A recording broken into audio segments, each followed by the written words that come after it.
All right, listen to me here. When I did the video on Exo's Heroes and I asked people what would be the mobile game of the year, and of course, based on the background and I guess the title of the video, you guys can see that it is Genshin Impact. Everyone's saying that Genshin Impact, I shouldn't say everyone, but a lot of comments that I got on that video said that Genshin Impact is the best. If you had to put it against the giants, the console giants, that this would be the best bet. Now, what I wanted to do in this video was kind of break down really like why that is and kind of explain to it. And I guess if you never played Genshin, I guess maybe you might want to give it a shot, or maybe not. Because me personally, I still think that the best gacha that has the best shot would actually be like Epic 7. I think Epic 7 is one of the best, but you know, maybe there's a difference there or something like that. So let's just go with the first and the basics, right? So first of all, it is a gacha. It has a gacha system, so you're not guaranteed to get certain characters. It does have a pity system, which was a word for some reason I couldn't think about in the figure fantasy stuff. It does have a pity, so you will eventually get high tier characters, but you're not guaranteed to get like a specific one. You do have to keep summoning, unless they change that since the last time I played. The combat is pretty simple, right? And I think that that's really big for gacha games, that the combat is not like too crazy. There's strategy, but there's not too much heavy strategy to where it's confusing. When it comes down to strategy, I think that's where it's going to be the big difference between, I would say, Genshin versus Epic 7, is that there's PvE in both, right? But Genshin has no PvP. So when it comes down to what I like to call the end game of a gacha, I think that most end games of gachas, and especially ones that don't have PvP, I feel like they die out a little bit quicker, right? But as we can see, Genshin is still kicking around. Like, Genshin is still out. When did Genshin drop, actually? So Genshin actually drops in September 28th, 2020. And as you can see, it actually dropped on the Windows, pretty much PC, PS4, Android, and iOS in September. It dropped on the PS5, which is weird, I guess. Xbox, where you at? Why is Xbox? I swear. And then eventually they're gonna put on the Switch, which is, you know, yeah. Yeah, you know, they're gonna do that. One of the biggest things that I think that really work really well for Genshin is, one, I think it is cross save, right? It's not, well, cross-platform doesn't matter when you're not fighting against other people, but I think it's cross-save, and I think technically that means cross-platform. Shut up. What cross-save means pretty much that I can play on one account and then I can literally go to the PC version or the another version, log into that account. Pretty much it means that Genshin has its own like account system. Usually what that means, so you have your own Genshin account, so maybe it's MiHoYo or whatever, and you're gonna be able to play on multiple things. That a lot of times games don't do this, and it's very annoying. I'm looking at you, Nickelodeon. Cross save is really important for games like this, because what I like to do specifically is that it allows you to play on multiple devices. It says iOS, that it's available on iOS, but what if I have a tablet, then I have a phone, and then, you know, when I get home, if I want to pop it up on an emulator, something like that. Or actually, if I'm not mistaken, Genshin has its own server, like our own like not server, a client. There we go. It has its own client, so you could do that, and that's cool. You have many different options, and at least that if you played or started on one, and let's say you upgraded your computer, you can then play on the upgraded computer, or you can then play on, let's say it's on the PS5. I personally would prefer to play with a controller. So for me, I started off on PC. It would be great that I can now switch to the PS5 version or the PS4 once I downloaded on those things, and then play it from there. So that to me is one of the bigger things to say, because guess what? Epic 7 currently, I have to say, it does not have a console, you know, a life, console life. You can't really play Epic 7 on a PlayStation or something like that. So Genshin has a really big hit for that. Obviously, the game is more open world. It's you're allowed to walk around and do stuff in the game, which a lot of gachas can't really do that. Unfortunately, usually it's like instance based, and even when, and you guys know me, you guys know the boy, I don't like doing that in most gacha games, for the specific reason is that there's nothing to it. There's no reason to walk around. The same reason why Revive Witches, rest in peace. I don't feel like walking around, man. I don't feel like walking around. But in Genshin, you know, it actually, you see cool stuff. The environments are really nice. You really get a feel for walking around, and plus it's actually tied into the game mechanic. So like, when you see stuff out there, you can get resources that you need, and sometimes you do have to go walk around and farm, but it's implied in the game's mechanics. Which I'm saying is that in other games, like I'm going to use Revive Witch as an example, it just seems like it's tacked on as something that's a cool idea versus a fully fleshed out like mode. I guess I want to say like a fully fleshed out mode in the game, which is there are stuff that you have to go. You have to travel to certain stuff. Like, oh, I need to go here and do this quest or fight this open world boss, which is very like MMO. It's kind of like an MMO feel when you think about stuff like that. Oh, I got to do my dailies. I got to go over here, kill the flower, go over there, do something else, go over there, do something else. And I think that they really did a great job with that, because that whole world, the world in that is like, it's really good. Funny, I even found this video from IGN a year ago in October when they were actually explaining all the fun stuff. Now, you guys know how this game works, right? For the most of you guys that are already here, they already have the whole thing. Let me just find it where they're showcasing it. You guys know this is like the whole thing, this big vast world. You can kind of, and this was actually the whole thing of, I think, Dark Souls 1, where you could see whatever you see you can go to a certain degree. Obviously there's like limitations on like your stamina and stuff like that, but pretty much if you see something in the distance, there's a way to get to it, there's a way to go to it. And I think that that's very important when you're thinking about like visuals and stuff like that. And instead of, it's not this limited, it's not this instance based thing, like you can literally travel to like as far as the eye can see, and I think that that's pretty cool. Now, as you guys know, it's a 4-character thing. You have 4 characters and you kind of rotate the characters to kind of do combos. Let me see what I can find when they do combos. Oh my god, the gear system as well. I'll go back and touch on this a little bit. Combat seems simplistic at the start, but eventually you'll want to be prepared for tougher encounters. Here we go, this is the combat. Character swapping and check this stuff out. Combos become more important. Many enemies you'll face electric on water does certain things. Elements. Water on fire does vaporize. By switching to different characters and using their elemental attacks to stun, Now, I'm going to be honest, fun stuff, but a lot of it's just switching back characters and utilizing the elemental, whatever you have. I find that with this game, I think that it's just like when they start doing the time stuff, that's where it kind of becomes really important, like to do something within a certain time limit to get like a certain reward for it. That's kind of how the game really works. I just wanted to show a clip of that. Now, I'm pretty sure in the game, like in all games, there's a meta list. There's people that the best fire character, the best ice character, the best this, best that. And I showed you guys the gear screen. Obviously, there's going to be the gear in that game is actually, I feel like, was pretty unique. It has a different, they kind of do really cool things. Like this one gives you extra energy when this happens, or this one gives you, you know, they have the basic attack ones. You know, they always do that in most gacha games. There's the basic attack, HP, defense, and then eventually later on they get the more specialized kind of ones. And that's kind of what Exos Heroes was trying to do as well. You know, the counter set, or you know, the life steal set. They have the same thing in Genshin, where you have these unique sets that like will boost up, like, oh, but like fire damage plus this, whatever. And I think that, again, perfectly fine. So it kind of hits all the standard gacha ticks, right? It hits all the gacha ticks outside of the PvP, which I usually say it's something that they usually do, but it hits all the gacha ticks, because I think the only other one that's like this is gonna be Honkai Impact, I think, and of course what came out this year was Punishing Gray Raven, you know. But I actually don't know too much about Honkai, but if I'm not mistaken, Honkai and Punishing Gray Raven would be more similar. It's like an instance base. You kind of get dropped into a certain scenario, similar to like even Revive Witch. You get dropped in a certain scenario, you do that board, and then you get pulled back into something else. Now this game, I think they only really do that when you're doing a certain type of boss fight, but outside of that, most of it is like roaming around in the world, looking around, finding treasure, secrets, figuring out little puzzles, and it feels more like an actual game, and it is a free-to-play game. The best thing I can compare Genshin to would actually be something on the lines of like almost like Warframe. Warframe is another free-to-play game where the more time you spend in it, the more stuff you'll eventually get. There's no, I think, gacha necessarily in that game, but I know there is what we call pay to progress, right? So if you want a suit, you could possibly just pay for the suit, or you can spend whatever amount of time to get it. I think the same thing applies to Genshin, even if some people were talking about how predatory it was. But technically, again, with most gachas, if you are just patient and want to just like wait stuff out, you don't need to have it as soon as it pops out, as soon as it drops. A lot of times that over the course of a year or so, you actually end up with a lot of those things. You know, they do keep usually dropping things, so there's always that, you know, FOMO, the fear of missing out. But at the same time, you have to be able to balance that. That is the whole, usually the whole stick of a free-to-play game, is when you decide to have it, that it's no longer free to play.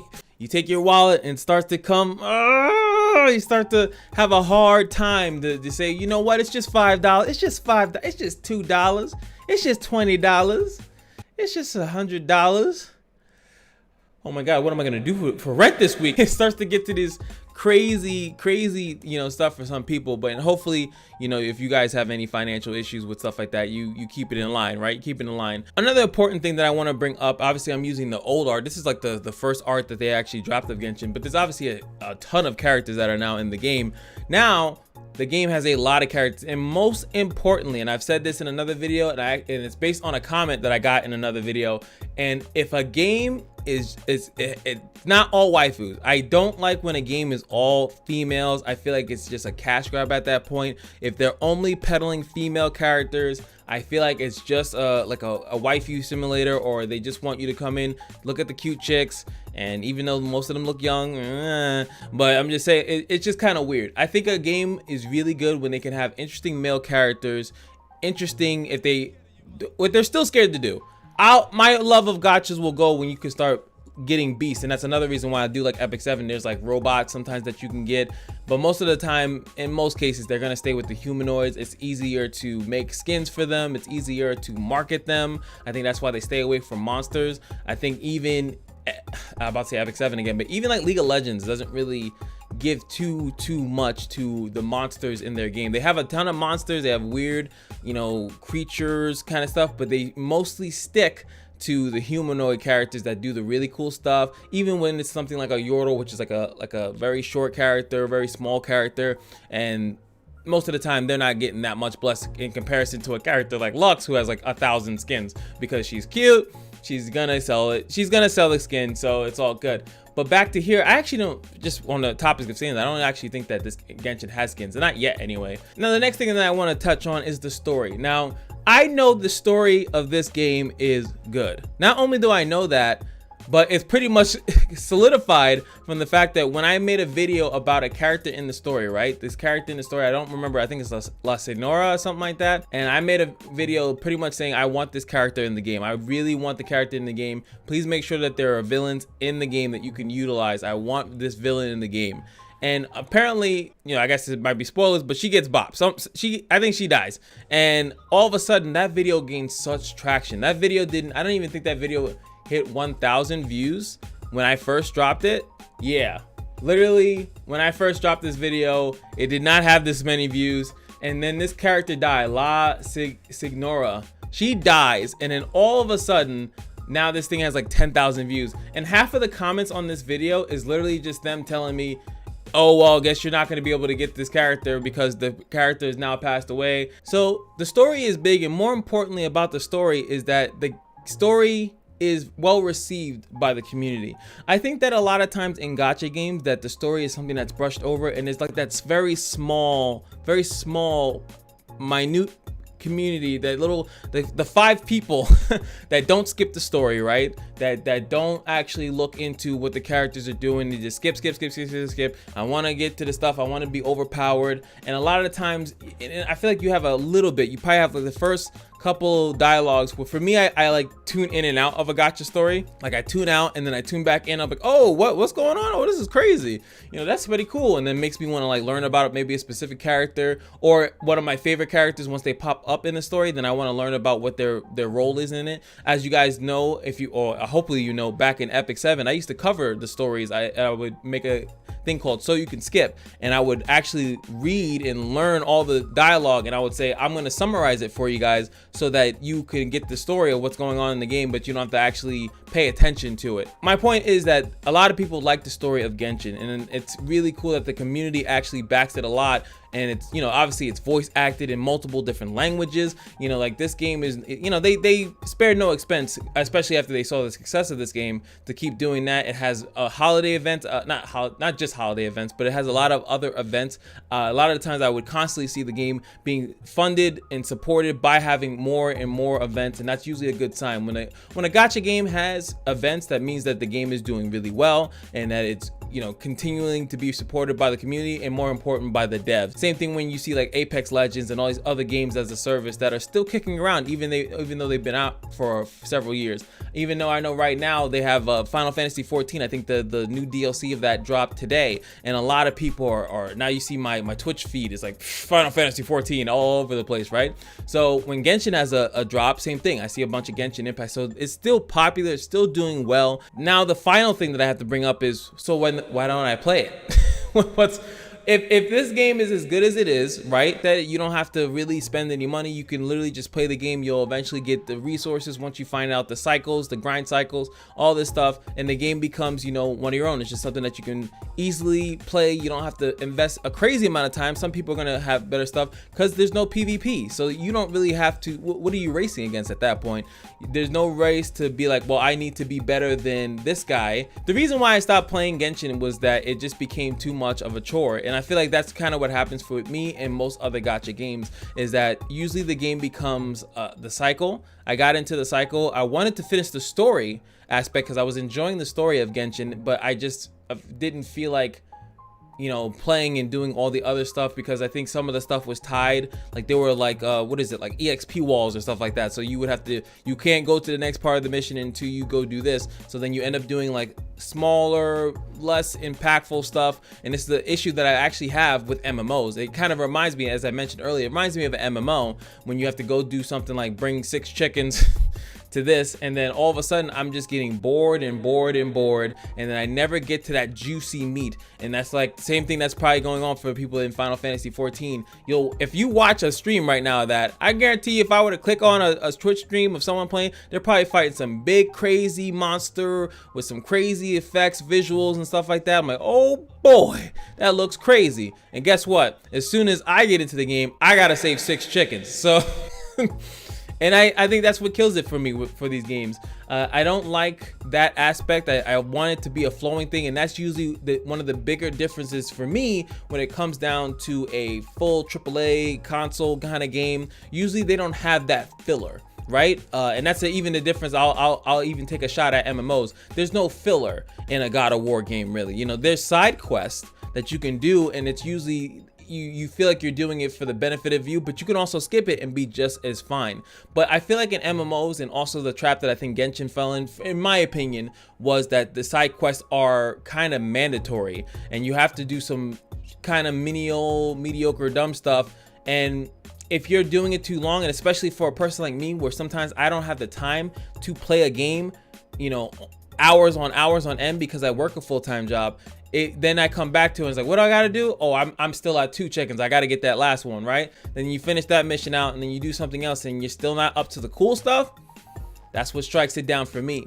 And that's actually why in a game like Epic 7, where it's kind of like more instance based, you just kind of go to a node, you press on something, and then you're doing an epic fight. You know, you're just doing that fight. They do have like little talking points, but of course you could just skip that, go boom, straight to the next thing, and keep playing. And I think that's why I think I liked Epic 7 a little bit better. Eventually, yes, they did not have in the beginning of that game where you can actually go back and look at the story. This is another thing that I like about Figure Fantasy. As I'm skipping stuff, it's saying, hey, you can come back to that. So at any time, if I wanted to go look at something in the story, I can go do that. And I hope that they have something like that in Genshin, so you can just skip stuff, you know, keep going, and you have to follow the hype. And I feel like that's really important, and really important to know. When you like a game, especially a game like this, keep fucking pushing, just keep going, because if you stop, I think that's when these type of games really fall below. Because when I stop playing most other games, I'm in the middle of some big fights, some big conclusion, and you know, you're gonna come back home, you want to start playing up again. But I remember I was just in that circle, and that was the last video I actually did, was about the Sonora. That was the last video I did on Genshin. It was just me playing, and I was having a good time. I saw that character, and I was just kind of like, that character wasn't in the game started to slow down a little bit, and I just kind of got bored. And that's why I don't play. But let me know in the comment section below, YFOs in the comment section below, let me know how you feel about my reassessment. I've actually did an MFO on Genshin when it first dropped, when, you know, I did a MFO on it, but this is not really an MFO on the game, more or less of why I think that it actually is a good contender for a Game of the Year slot.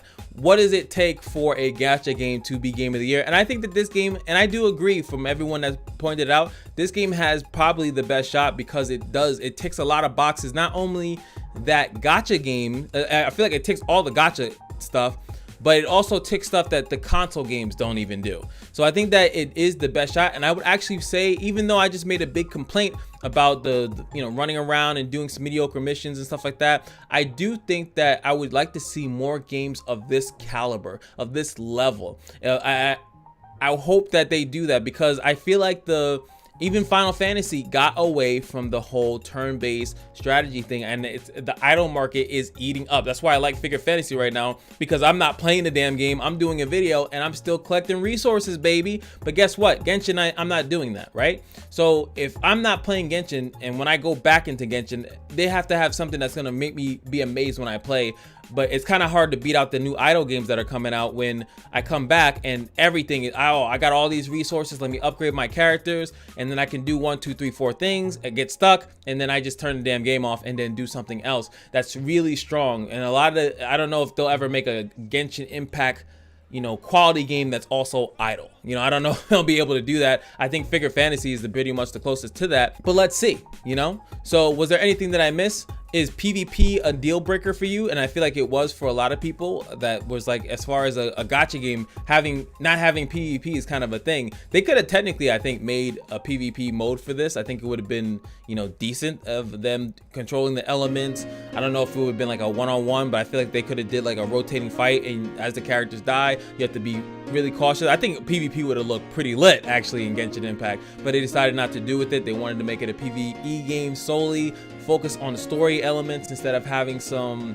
half-assed PvP mode. And guess what? I also agree with that. Even though I think it should have PvP, I also agree when you don't have PvP, you do enhance other parts because you don't have a team trying to balance, and you know, this character's overpowered, and if you have this character, you gotta nerf it, then you have a bunch of buffing and nerfing of characters. But when it's only PvE, you actually don't need to do that. You can actually just purely focus on the story and making sure the characters just feel good as they're being used. And that's the only thing that you have to focus on. That's MFO, and now you guys know. Like, comment, subscribe, and just remember that every day at the Kashino is your lucky day, and I'll see you guys in the next video. Peace.